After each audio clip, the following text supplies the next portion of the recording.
तज्जल प्रवाह पावितस्थले कलेवलम्ब्य लम्बितां भुजङ्गतुङ्गमालिकामड्डमड्डमड्डमन्निनादवड्डमर्वयं चकार चण्डताण्डवं तनोतु नः शिव शिव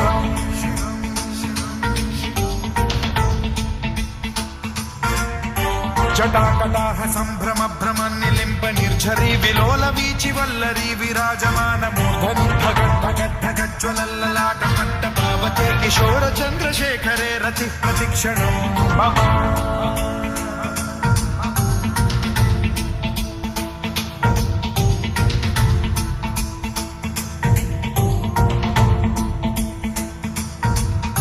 धराधरेन्द्र नन्दिनी विलास बन्धु बन्धुरस्फुरद्दिगन्त सन्तति प्रमोदमान मानसे कृपा कटाक्ष धोरणी निरुद्ध दुर्धरापदि क्वचित् दिगम्बरे मनो विनोदमेतु वस्तुनि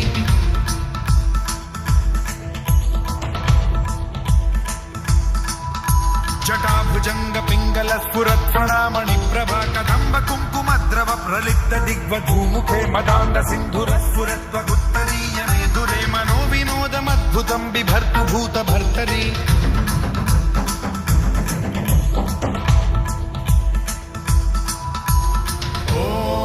ॐ नमः शिवाय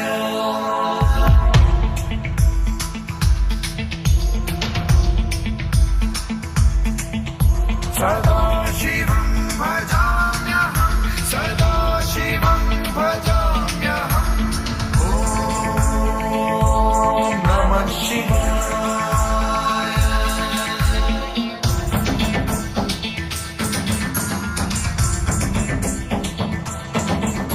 सहस्रलोचन प्रभृत्य शेषलेख शेखर प्रसून धूलि धोरणी विधूसराघ्रि पीठभूभुजङ्गराजमालया निबद्ध जात जूटक श्रियै चिराय जायतां चकोर बन्धुशेखरः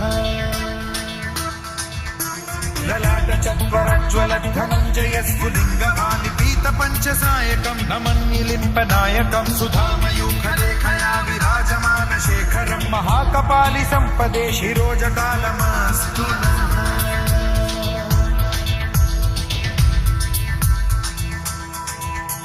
कराल भाल पंडिका धगद्धगद्धगज्ज्वलत् धनञ्जयाहुतीकृत प्रचण्ड पञ्चसायके धराधरेन्द्र नन्दिनी कुचाग्र चित्रपत्रक प्रकल्पनैक शिल्पिनी त्रिलोचने रतिर्मम नवीन मेघमण्डली निरुद्ध दुर्धर स्फुर कुहूनि शीथिनी तमः प्रबन्ध बद्ध कन्धरः निलिम्प निर्झरीधरस्तनोतु कृत्ति सिन्धुरः कलानिधान बन्धुरः श्रियं जगद्धुरन्धरः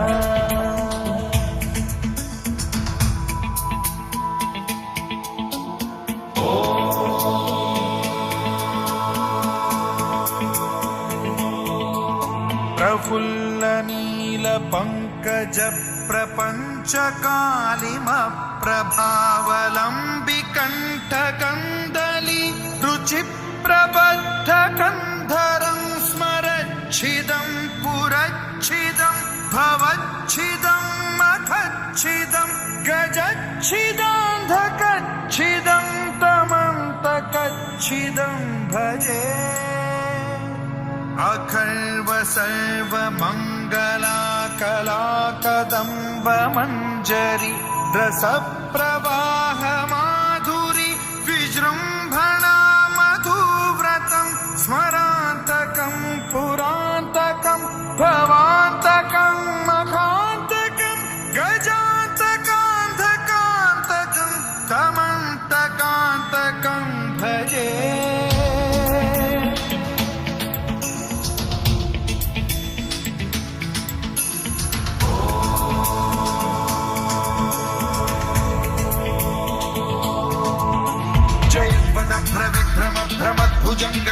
भ्रमद्विनिर्गमक्रम स्फुरत् कराल भाल हव्यवाढ्धिमिद्धिमिद्धिमिध्वनन् मृदङ्ग तुङ्ग मङ्गलध्वनिक्रम प्रवर्तित प्रचण्ड ताण्डवः शिव स्पृशन् विचित्र कल्पयोर्भुजङ्गमौक्ति कर्त्रजो गरिष्ठ रत्नलोष्टयो गुरुद्विपक्ष पक्षयो कृशारविन्द चक्षुषो प्रजामही महेन्द्रयो समप्रवृत्ति कदा सदा शिवं भजाम्यहम्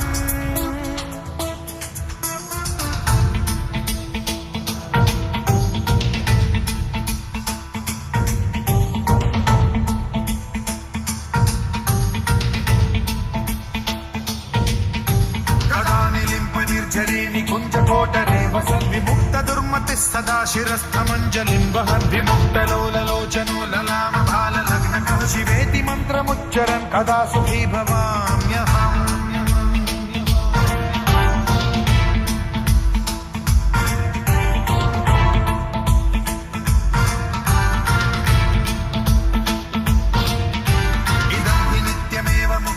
उत्तमोत्तमं स्तवं पठन् स्मरन् ब्रुवन्नरो विशुद्धिमेति सन्ततं हरे गुरौ सुभक्तिमाशि याति नान्यथा गतिं विमोहनं हि देहिनां सुशङ्करस्य विमोहनं हि देहिनां सुशङ्करस्य विमोहनं हि देहिनां सुशङ्करस्य चिन्तनो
Shiva.